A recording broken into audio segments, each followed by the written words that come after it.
Yuunivarsiitii Harrambeetti muuxannoo qooduu bira dabarree muuxannoos fudhanneerraa jedhan miseensonni garee Pacific Asia Kooriyaa Kibbaarraa dhufan. Miseensota garichaa turtii isaanii guyyoota 15tiin barattoota Yuunivarsiitii Harrambee fi mana barnoota Kaamaaraatiif leenjii kennanii fi muuxannoo qoodaa turaniif kaampaasii muummicha Adaamaatti sagantaan galateeffannaa gaggeeffame. Garichi barattootaa fi barsiiftota yuunivarsiitiiwwan adda addaa Kooriyaa Kibbaarraa walitti babbahan 23 of keessatti hammate.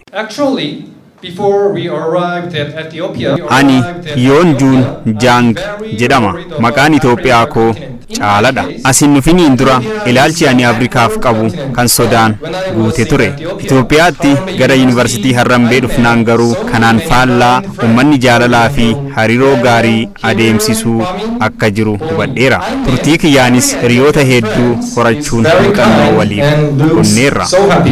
Dhaabbata hawaasa Pacific Asia bakka bu'uun barattoota Yuunivarsiitii Harrambee fi mana barnoota Kaamaaraatiif teeknooloojii hubannoo namtolchee yookaan Artificial Intelligence fayyaa artii fi hariiroo cimsuun haala danda'amu irratti leenjii kennaniiru. Muuxannoo fudhanne kana haala gaarii ta'een hojiirra ni oolchina jennee abdii qabna.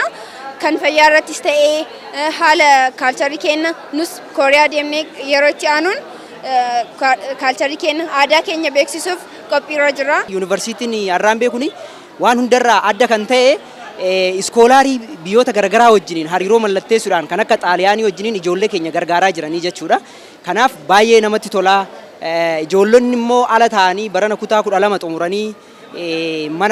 xumuranii mana taa'aa jiranillee gara yuunivarsiitii kanaa dhufaniitoo gumiilee akkanaa kana keessatti leenjii akkanaa kana akka fudhatan deebi'ee immoo carraalee gurguddoo argachuu danda'anii jechuudha. Harrambeen waan baay'ee biyyoota baay'ee wajjin hojjechuuf waliigaltee baay'ee mallatteessee waan jiruuf gara mana barumsaa kanatti dhufaniitoo akka galmaanii barnoota isaanii akka eegalanii jedha. Anis asitti barachuu kootiif baay'een itti gammadaa.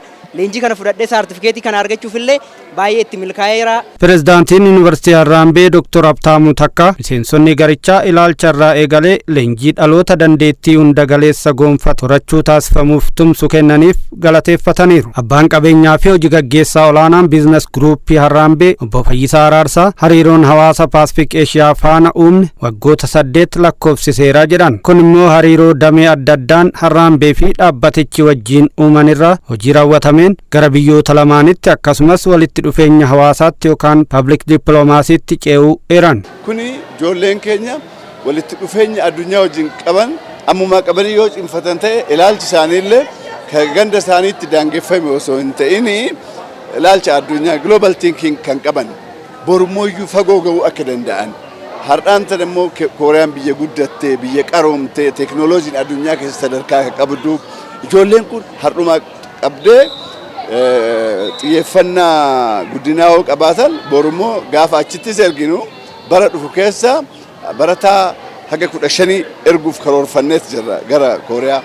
Kun amma carraa guddaa jechuudha. Garichi turtii Harrambee fi Kaamaaraatti sagantaalee adda addaan taasiseen mul'ata gaggeessitoota addunyaa egeree horachuuf taa'e hojiilee milkeessan raawwateera kan jedhan obbo Fayyisaan muuxannoos qooddatu akka danda'e ibsan. Barnoota argatu irratti muuxannoon addunyaa yoo itti dabalamu addunyaan akkamitti akka qaroomte emotional intelligence fedhii miirri isaanii miira qaroomina qabu yoo kan ta'u ta'e ijoolleen dorgomtuun hin argamte jechuudha. Kanaafuu ijoolleen kun ammumaa ofitti amanummaan hin guddata.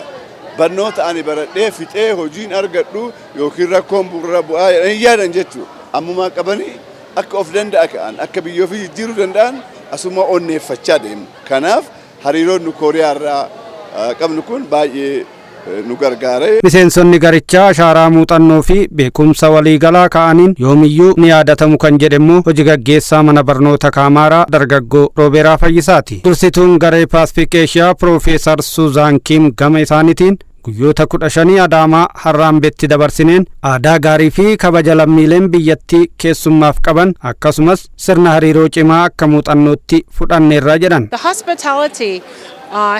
Simannaan Harrambeetti nuuf taasifame baay'ee kan dinqisiifatamudha. Ilaalchi gaarii hawaasa yuunivarsiitichaa fi mana barnootaa Kaamaraa turtii keenya kan gammachuun guutame tolcheera. Hojiilee dhaloota bu'uuressuu waloon raawwatamanittis akkaan boonneerra.